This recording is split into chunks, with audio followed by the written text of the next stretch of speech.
Chapter 8. I hissed right into the boy's face to try to get him to shut up. He kept on going. He didn't miss a word. I jumped onto the top of his head and balanced there. I could feel him wince from the pain, but he didn't stop.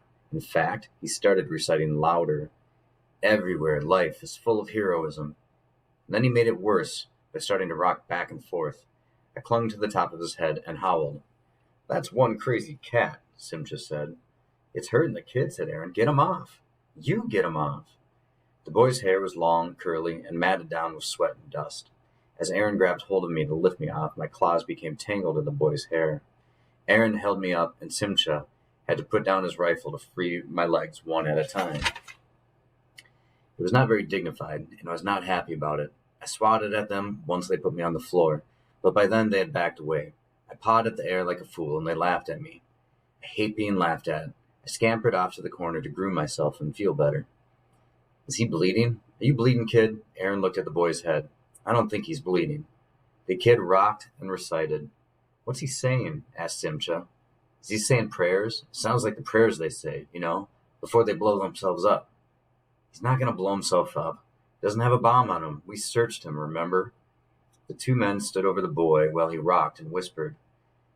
"My Arabic's not great," said Aaron. "I think he said many fears come from being tired and lonely." "Why would he say that?" "I think there's something wrong with him," Aaron said. "Look at the way he's rocking. There's a kid in my little brother's class who does the same thing." Aaron knelt down and took off the boy's blindfold. "I don't think they're supposed to do that," said Simcha. "We're supposed to treat the family well," Aaron said. "This house isn't under suspicion. We're just borrowing it to watch the house that is." He balled up the strip of cloth that had covered the boy's eyes and tossed it on the floor. "Hey, kid," Aaron said gently. "Did the cat hurt you?" The kid kept reciting the poem. "Look how his eyes are unfocused," Aaron said.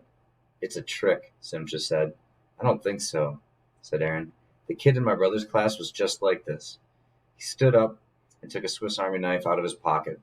He went around to the boy's back and cut through the plastic handcuffs. "If this goes bad, I'm not sticking up for you," Simcha told him. He sat back down at the telescope.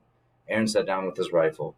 The boy scurried like a scorpion over to the ruins of the City of Dreams. He looked it over, almost like he was a cat, peering at every piece, going from a bare spot that used to hold a cardboard building to the spot on the floor where the building had been tossed. It looked like he was drawing a map in his head of what needed doing and decided how to bring it all together.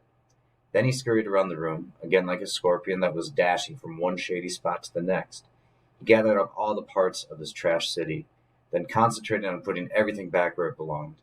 When everything was placed in just the right spot, he started to make his repairs. One by one, he picked up each little building, straightening something here, refolded something there.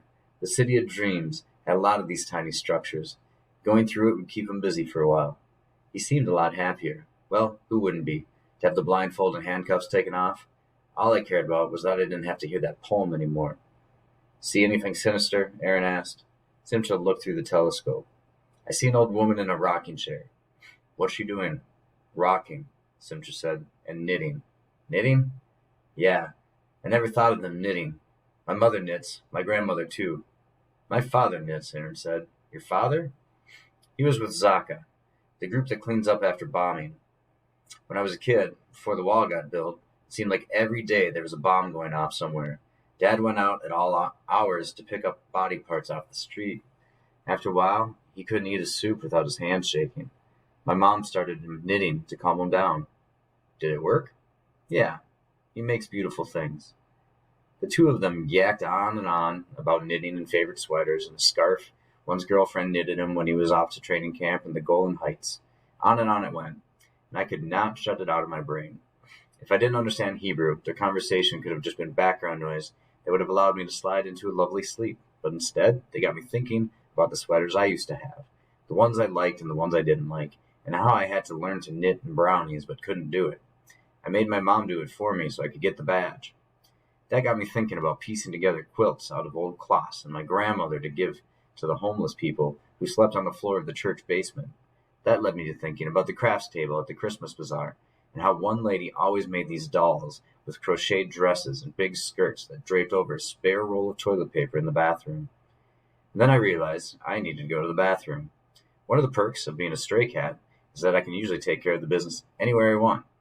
I generally look for a place that's kind of sheltered, but has a good vantage point so I can keep watch around me. But now, I was inside the little house.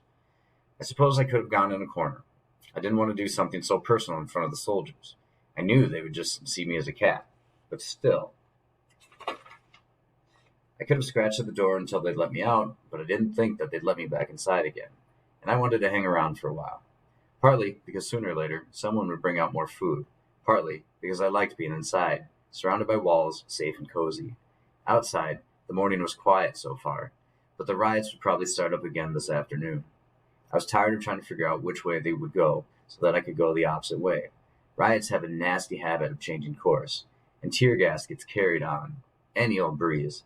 But mostly it was because I was beginning to feel like the four of us were a family. A strange family, but not much stranger than a lot of other families out there. And I missed being with my family. So I didn't want to leave the house. That left the bathroom. The door to the tiny bathroom was not latched. I gave it a push and it opened. I was lucky that the toilet had no seat cover. I hopped right up on the seat, found my balance, and got down to do it. Well, will you look at this? Commander, come and see this cat. The two soldiers stood in the doorway and gaped at me. Who taught you to do that, Miss Kitty? Aaron crooned. Simcha complained about not having a cell phone to take a video. And me? I was caught in the middle of a very private moment, with nowhere to go and no way to hide. I was caught by the soldiers the same way my sister Polly was caught by me and my crew after school one day. My parents weren't home yet. We waited until she went into the John, then we pushed open the door and stood there and laughed at her. I went back under the sofa as soon as I could. I didn't want anybody to see me.